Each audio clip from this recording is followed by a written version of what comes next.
Oh, here we go. PVC. BYOBKenobi spawning as the Zerg player in the top right position, of course being red once again. And in the bottom left position, we have the legitimate Protoss player, who is sometimes gray, sometimes pink, sometimes just legitimate. Sometimes just less than red. That's been how I honestly, like, I look at that sometimes and all I see is less than red. Like I can't say anything else, but that's I'm legitimate. It's honestly what I what I see, and I can't say anything else. I'm looking at it going, that's less than red. It would be even worse if his name was less. Whoa, this is insane.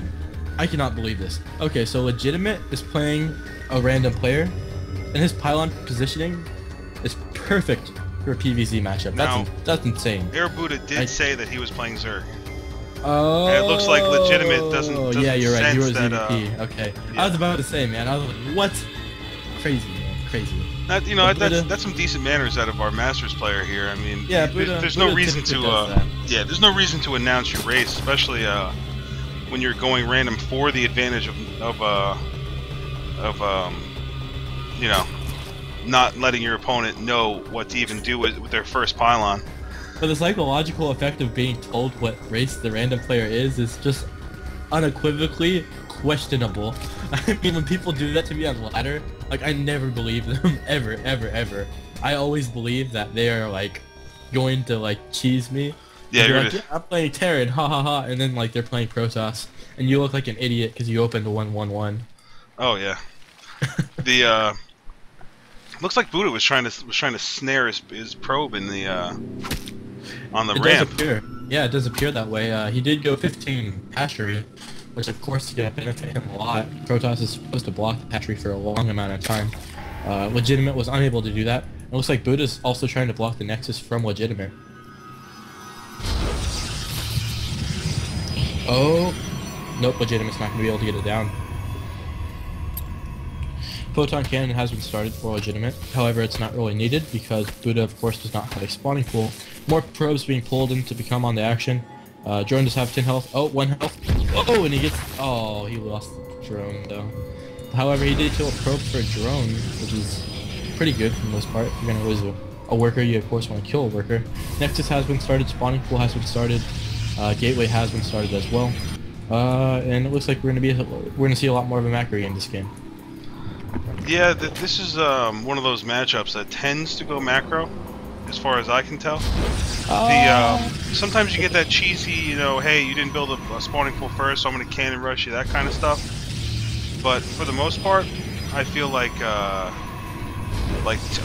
Zerg and Protoss players both feel that their strength comes later.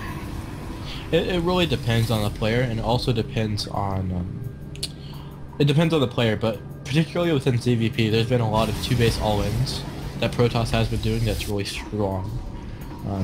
Just because the Protoss oftentimes has a really hard time taking the 3rd base on a lot of maps. This map is sort of one of those maps where the 3rd base is a little bit far out for the Protoss player, so it lends itself more towards a 2-base all-in.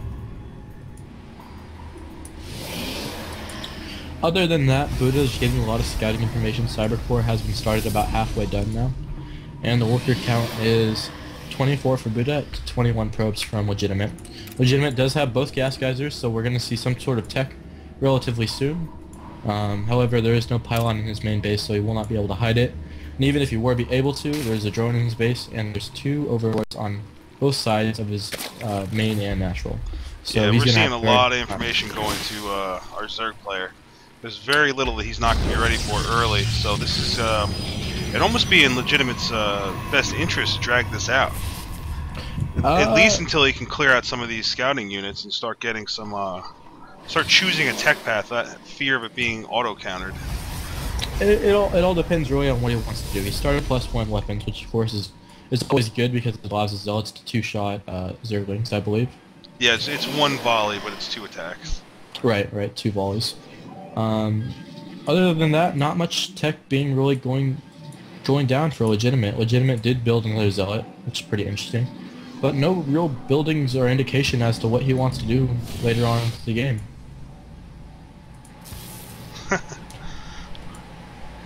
Yeah, I mean, this is we're seeing +1 ground attacks and armor for aiRBuDDha, who's now taking a macro hatch. Looks like this is Here we go. 3 gateways do go down for legitimate. Pretty good scouting information for aiRBuDDha. Other than that, there's not too much going on. aiRBuDDha has started +1/+1 for melee and carapace, so that's going to of course lend itself towards macro sort of style of game. He does not have a Roach Warren at the moment, so any sort of fast +1 timing attack could be potentially deadly for Buddha if he does not add on roaches. And he was lucky. One thing to note here is that Legitimate did take out that drone right before +1 finished. So, I mean, yeah, he had a good idea. He was working on it because the forge was working. Yep. But he didn't. He's not going to know the exact timing. And +1 armor has immediately even started as well. 3 gateways are now being warped into warp gates, and this attack is slowly moving across the map. Buddha does see it because he has Zergling at the watchtower. And Twilight Council and Robo is also being started for legitimate. Zergling speed just now being started. I think Buddha, oh yeah, Buddha had just said in chat he had forgotten Zergling speed. So this might be a really hard attack for him to defend if legitimate does decide to reinforce with his army. If not, Buddha should be able to defend this just fine. It just all depends on how well Buddha is able to defend this without speed for his Zerglings. And he, of course, does not have roaches, which is not really an advantageous position. He is going for the full surround, however, there are more Zealots, and of course they have that +1, so they're going to be able to still affect the Zerglings off very efficiently. Good force fields going down for Zealots to allow them to not be able to get a full surround for the Zerglings. Zergling not killing Stalker, always good. Not much else. Well, Zealots are... I don't know, Buddha's not really sure if he should commit to this because he's being very hesitant with the Zerglings. Probably trying to buy time for more wings and more speed, of course. Now on creep, Buddha can of course get a full surround, and he's able to handle that very well. Pylon does get cancelled, which is of course the correct decision. Four Zealots now running back home, it looks like, and Buddha is going to be able to hold this attack very easily, while being able to secure his third base, and Blink now just being started for the Protoss player, as well as 2 gateways and a robotics facility for an observer. Yeah, I mean, one thing that's interesting about this matchup is that he's seen almost no gas being spent. He didn't see the link speed. He didn't see any mutas, roaches, nothing. So he's right now completely in the dark. He has no idea what kind of tech Buddha is going for, and he's opting for more stalkers, which I think is an interesting choice of what he's seen. Well, he is researching Blink, so it does make sense. However, the observer has just finished. He's going to get a lot of scatter information now that the observer is out. But now Buddha is on 3 bases, and 3 bases versus 2 bases is going to favor Zerg no matter what. Buddha being a good player, he already even has Zergling over at the 3rd base, meaning that he will know exactly when Legitimate's 3rd base does go down. So Buddha just having a really good sense of the game right now. Yeah, and even though he hasn't really chosen a tech path, I mean, he does have a commanding position. There's really nothing that Legitimate can do right now that'll surprise him. Oh, that would have been a bad engagement if Buddha had committed there, of course, with that many high number of Zealots. Robotics facility, our robotics bay now going down. Blink about to finish. +2 weapons attack halfway done now. Immortal being added. Buddha just now finishing his lair, getting +2/+2 immediately, as well as baneling speed. Very nice. Probably going to be mutilating lane, I imagine, because he is getting the baneling nest and baneling speed. Otherwise, I wouldn't see really much of a need to. Buddha but he doesn't have his Zealots on a hold command, so they're just going to run. They're just going to run free into the base. And Buddha's even going to be aware of this robotics bay, and that's now huge. They're holding position, but they're blocking his own army from getting through. And Buddha looks like he's in a pretty commanding position based off of all this harassment he's doing and economical damage by the probes not being able to harvest, and he didn't block that hole again. And now the Zergling is just being rallied right into Legitimate space. He might even lose his Immortal. Looks like he's not. But he took a lot of damage that he didn't have to on that Immortal, as well as lost a huge amount of mining time. And now, I'd like to direct your attention to the bottom of Legitimate's base. There are 3 banelings morphed in during that fight. Very nice, very, very nice. He's probably going to roll those in as soon as Legitimate does transfer back into the main. So a lot of probes. Currently, the lost count is 19-2. So very muchly so favoring Buddha, and the worker tab is showing 33 workers to 66. However, Legitimate does find these banelings, and he does manage to kill off a couple of, well, he damages a couple of Delta, he doesn't kill any though. aiRBuDDha looking for the 3rd base from the Protoss player, however, he does not have one. Huge production line coming from Buddha. Buddha getting a 4th base, ventral sacks as well. +2/+2 back finish and overward speed, so vengeful sack with overward speed. Other than that, nothing else really other than Zerglings. He has an infestation pit, but no pathogen glands being started yet.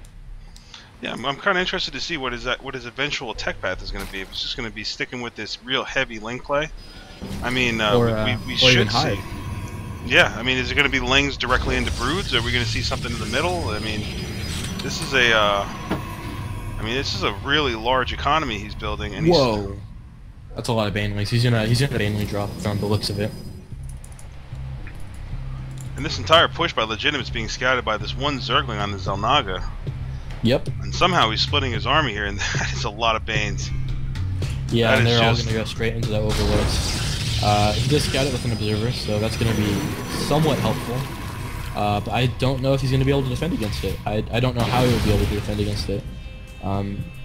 His army is mostly Blink Stalkers, Zealots, and one Immortal, so that's pretty susceptible to these huge number of banelings and overlords, and he's unable to secure a third base. We're 15 minutes into this game, and Protoss is still on 2 bases.